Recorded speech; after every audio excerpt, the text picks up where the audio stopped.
Hello everyone, welcome to my channel, Delightful Creations. I'm Amber. Today I'm back to share with you my new addiction. It is ruffles. So I watched this YouTube lady on Bonnie and Clive, and I'll link her original video down below on this one. And she did hers with tissue paper and book paper scraps. And I thought, well, I can do that. But I know that tissue paper is really thin, and I was thinking it would get caught in the sewing machine, especially if you don't know what you're doing. I had no idea. Never made a ruffle before. Well, I mean, I did make a couple, but not as many. I think I ended up making 84, 85 ruffles. Yeah, I really couldn't stop. So these are some fabric ruffles. They're on like a spindle, and they're really stiff. I don't know what they're used for, but I practiced with these, and then I went over to a thicker canvas. What do you call that? Like, I don't know, canvas roll fabric, and I cut it in half and I made two.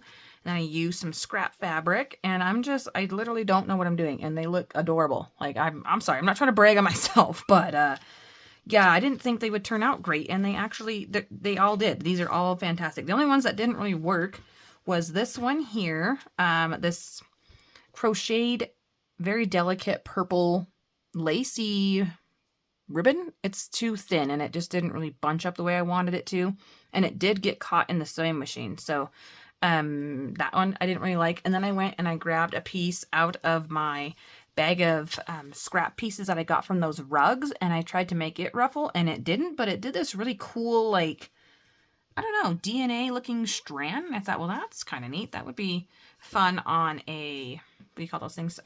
Dangles or a closure. I mean, this isn't long enough, but just a different way to play with making ruffles. So I went and I followed her actual tutorial. She had some sort of like, parchment paper, like wax paper, but it was brown, and I didn't have any of that. So I used sewing paper, and she says you can use that pattern paper. And I glued down a bunch of scraps, and I chose to do mine in all neutrals, and I use brown thread for everything just so that I can add pretty decorative elements, and these literally can go in any journal.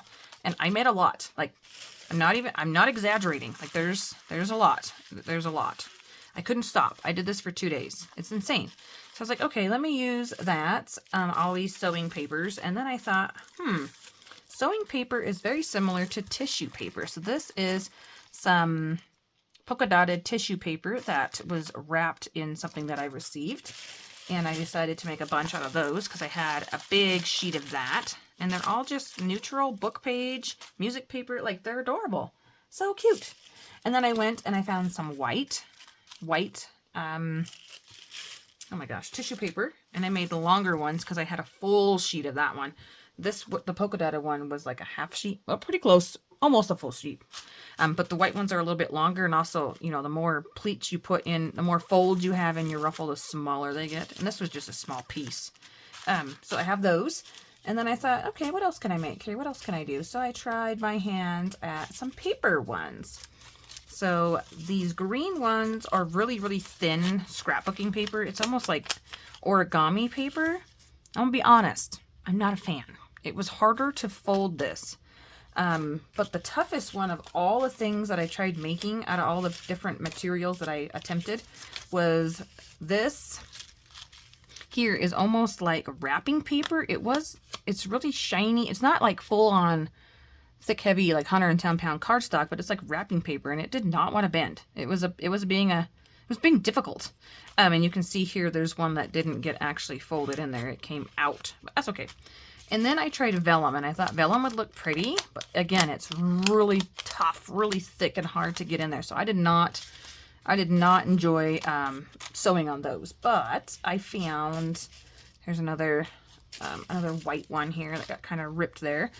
I had these the sheet of stuff that my friend Elke from Germany sent me, and I didn't know what it was, and I decided to open it up, and it's super soft. It's like, it's a table runner, and it has daffodils on it, and green, and like cream, and it's so pretty. And these actually were one of my favorites in addition to the sewing paper. I really like the brown.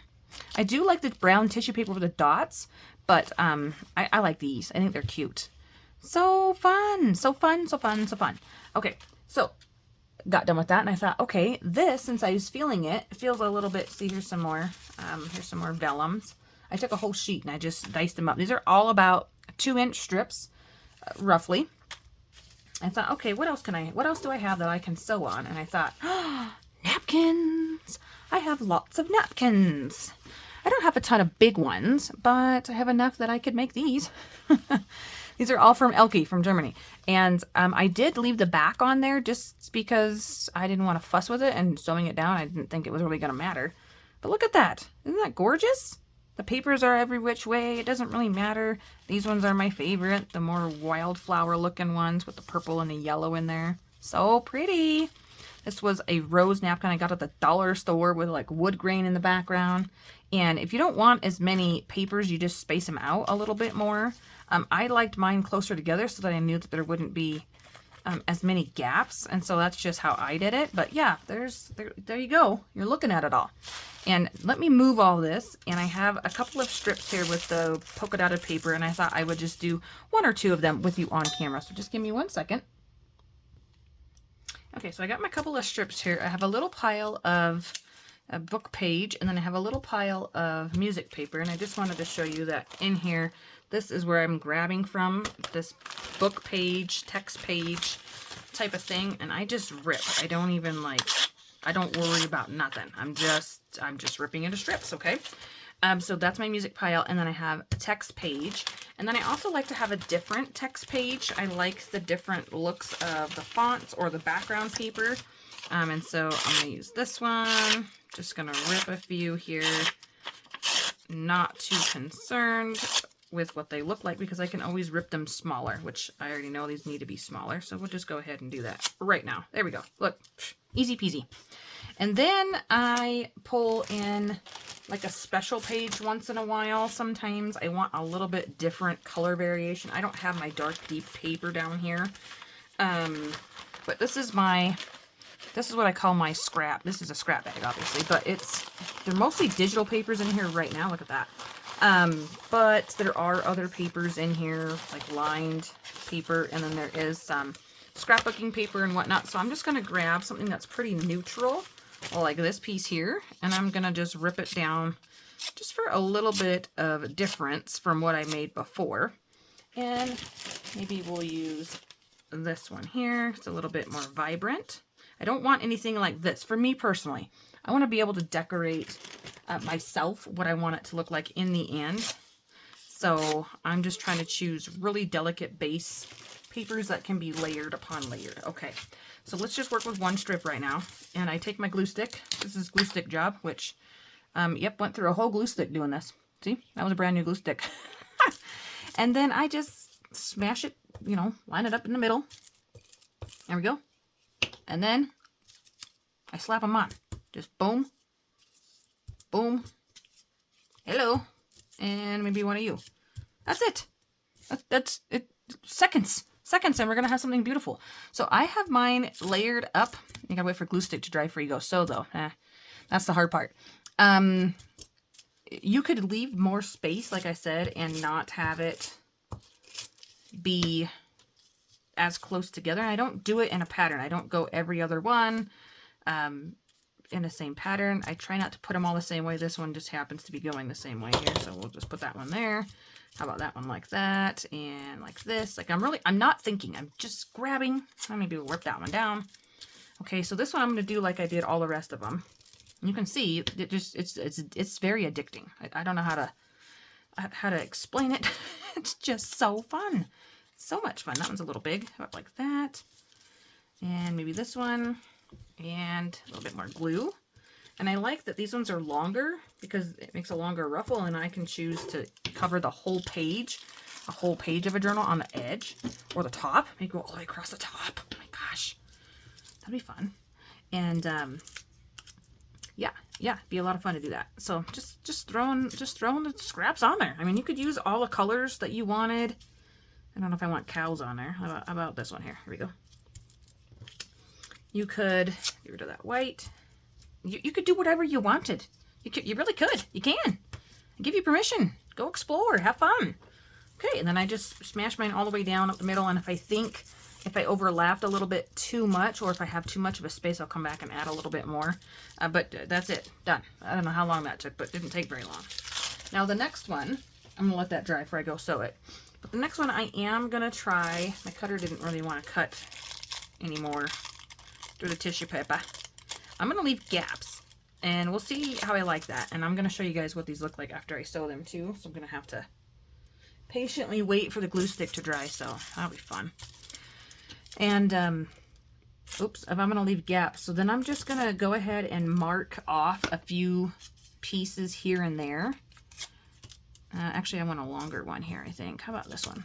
I kind of went a little bit further. And I want one at the top.